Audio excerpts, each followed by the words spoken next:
आप एक स्थान दो स्थान देख करके आ जाओगे। अब राजस्थान की खूबी को तो तुम जानते ही हैं। आप क्या देखना चाहते हैं वो सभी बातें, सभी चीजें राजस्थान के अंदर विद्यमान हैं।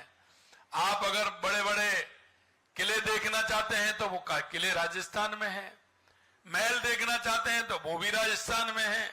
हवेलियां देखना चाहते हैं तो वो भी राजस्थान के अंदर है।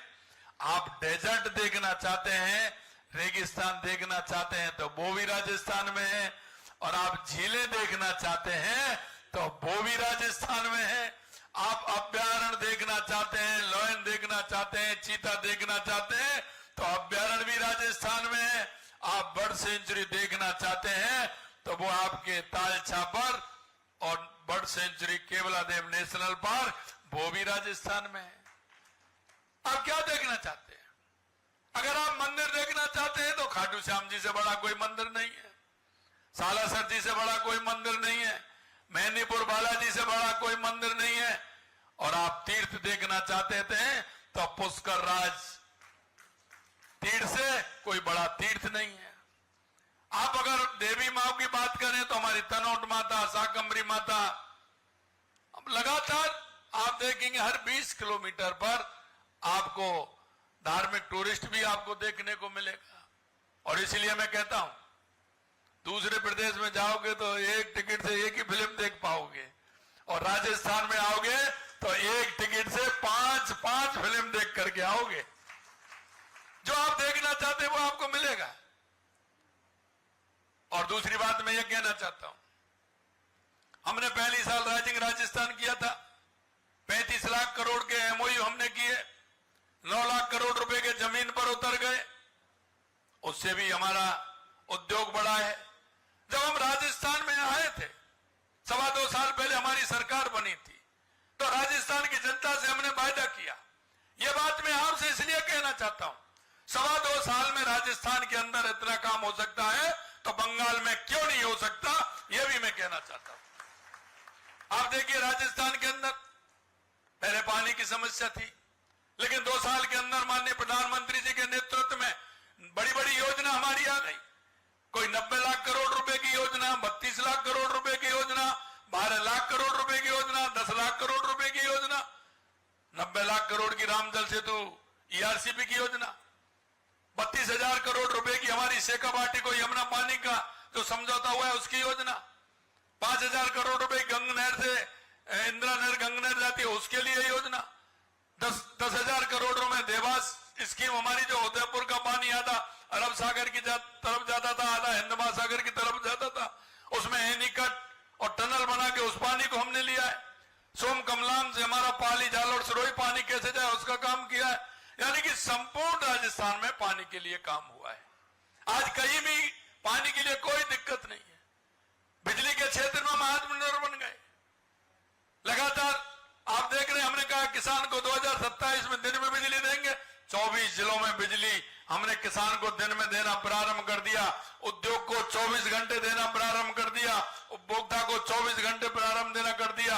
और 2027 में हम बिजली में आत्मनिर्भर भी बनेंगे और ऊर्जा देने वाले भी बनेंगे, जो दूसरे प्रदेशों को हम बिजली दे सके। लगातार विकास हो रहा है। हमारे युवाओं के सपने जो चूर चूर हो जाते थे, 2-2.5 साल पहले पेपर लीक हो जाते थे, हमने 350 से ज्यादा पेपर करा दिए, एक भी पेपर लीक नहीं हुआ। और 450 से लगभग लोगों को जेल के अंदर डालने का काम किया जिन्होंने पहले पेपर लीक कराए थे। आज कानून व्यवस्था राजस्थान की आप देखोगे, या तो गुंडा आएगा नहीं, और आएगा तो फिर वापस जाएगा नहीं। इसलिए मैं आपसे कहना चाहता हूं, अगर आपको बंगाल के अंदर इस तरह का शासन करना है तो मेरे मित्रों आपको सोचना पड़ेगा। आपसे नहीं कह रहा हूं, मैं आपके माध्यम से मैं सभी से कहना चाहता हूं, और आपसे मैं इसलिए कहना चाहता हूं, आपकी ताकत को मैं जानता हूं कि आपके अंदर कितनी ताकत है। आपके हर व्यक्ति के मोबाइल में 1,000, 500, 1,500, 2,000, 2,500, 3,000, 5,000 तक के मोबाइल, आपके मोबाइल में नंबर आपके पास है। और आपसे यह भी कहूंगा कि आपका जो दायरा है वो बहुत बड़ा है, क्योंकि समाज में रह करके समाज सामाजिक कार्यों को आप करते हो, उनको गति देने का काम करते हो, गिरते को सहारा देने का काम मेरा प्रवासी भाई बहुत अच्छी तरह से करता है। इसलिए मुझे भरोसा है अगर आप पूरी ताकत के साथ लगेंगे तो आप यहां का स्वरूप ही बदल देंगे। अरे उत्तर हावड़ा का तो बदलेगा, उमेश राय तो जीतेंगे ही। आप जब इस ताकत से लगेंगे पूरी ताकत के साथ। लेकिन मैं कहना चाहता हूं पश्चिम बंगाल में कहीं भी आपके बहुत सारे मिलने वाले, आपके परिवारीजन, आपके दोस्त, आपके रिश्तेदार बहुत हैं, वो हमारी ताकत है। उन सभी से कहिए, फोन करिए कि इस भ्रष्टाचारी, कटमनी और तुष्टिकरण वाली सरकार को हमें उखाड़ फेंकना है।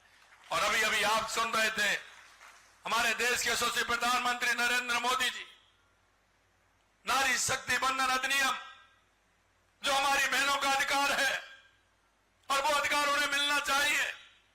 70 साल की आजादी के बाद जिस तरह से स्थिति बदली है, माता बहनों में एक ही बात कहना चाहता हूं, ये मोदी जी हैं जिन्होंने नारी शक्ति बंधन अधिनियम को लेकर के आए थे।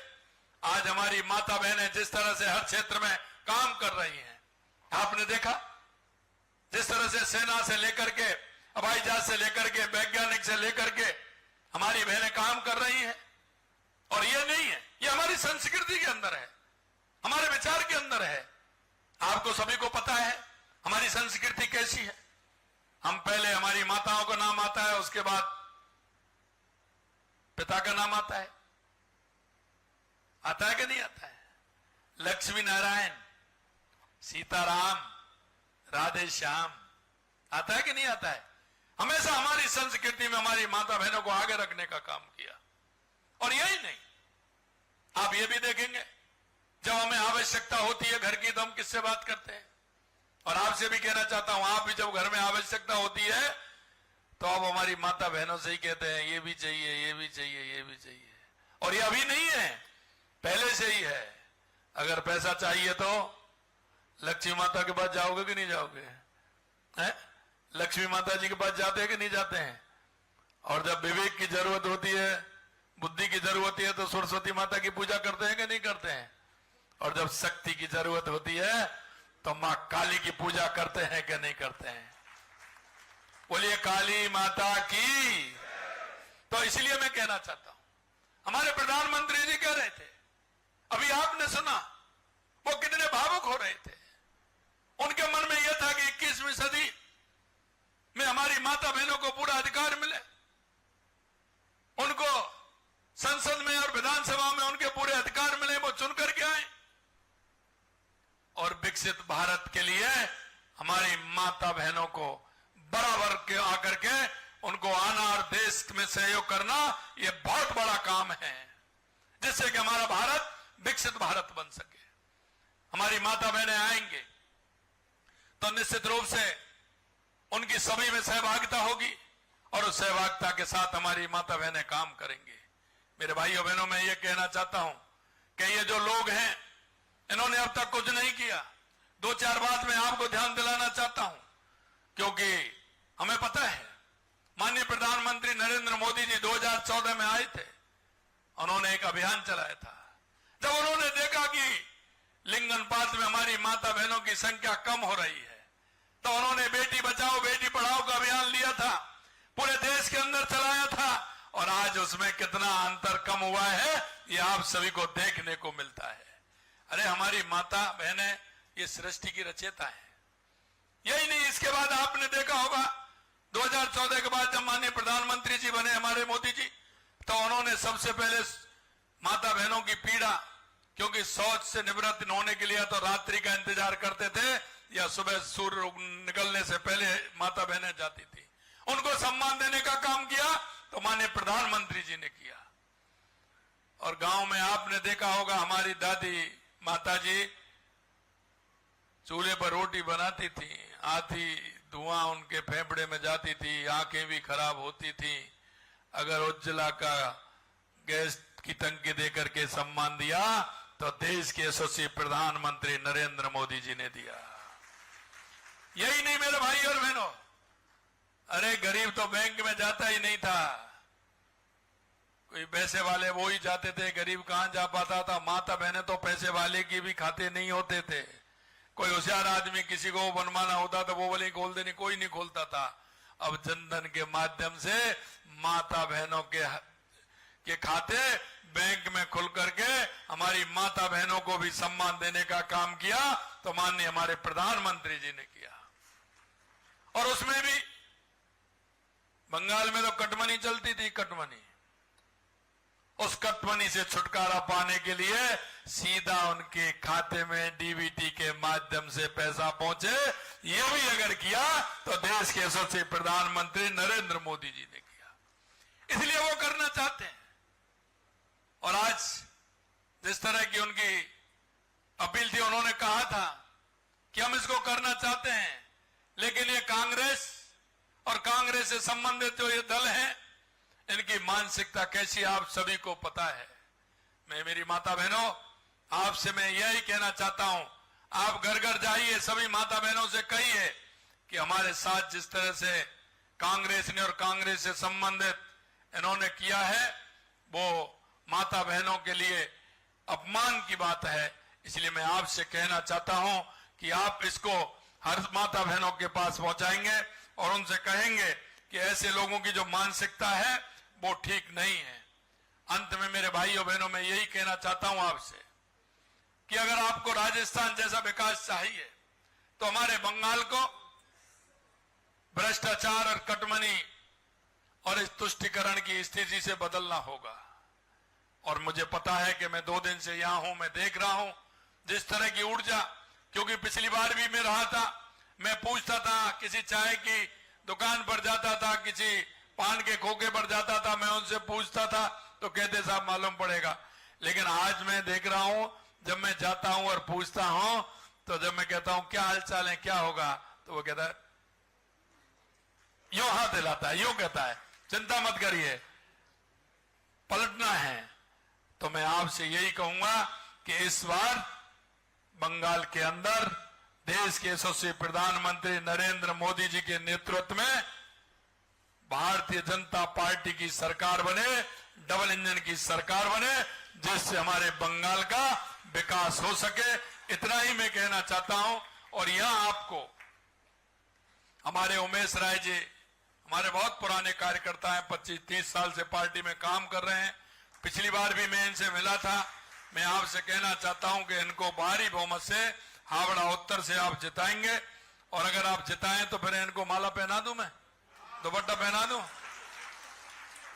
तो हाथ खड़ा करिए, दोनों हाथ पूरे, आइए।